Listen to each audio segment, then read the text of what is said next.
the elites have said that they want to have a final revolution, that they know the public's going to revolt against them, so that's why they've scientifically set up the surveillance grid, the cashless society. This whole continuity of government system is designed to suppress and control the people of America. My name is Sam Ozaki. I'm a native-born American citizen, Los Angeles, California. When Franklin Delano Roosevelt signed Executive Order 9066, we were all rounded up like cattle and placed into America's concentration camps. In May 2007, President Bush signed the National Security Presidential Directive 51. Most Americans would agree that it would be prudent to have a plan to provide for the continuity of government. They have such a plan. They introduced a little sketchy public version that's clearly inadequate, but they said, don't worry, there's a detailed classified version. Army Regulation 210-35. Now, this was set up in 1986 secretly, and for 10 plus years it was secret. And in 1997, Bill Clinton declassified this, and we were the first major radio show to cover it. Since then, it's been expanded. This lists 12 camps to hold American citizens that have been built by the United States Army. Beginning in October, the Army plans to station an active unit inside the United States. Under Northcom and under the new Homeland Brigade, it was first going to be 3,000, and then 20,000, and then 40,000.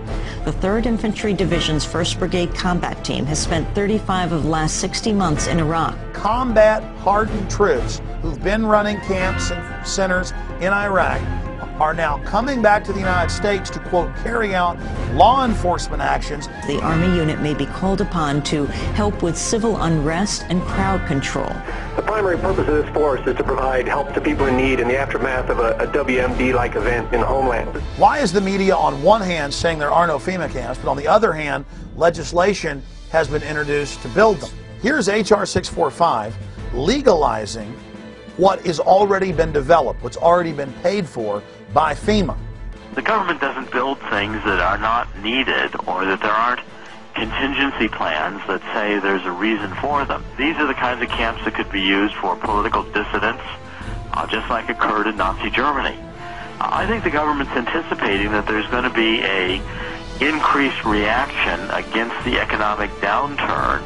All of our rights are predicated on a free America. And if we don't have a free America, all of the other questions become moot. Don't these companies have a responsibility morally if they're in there building camps and building shackles and building barbed wire facing in to speak out?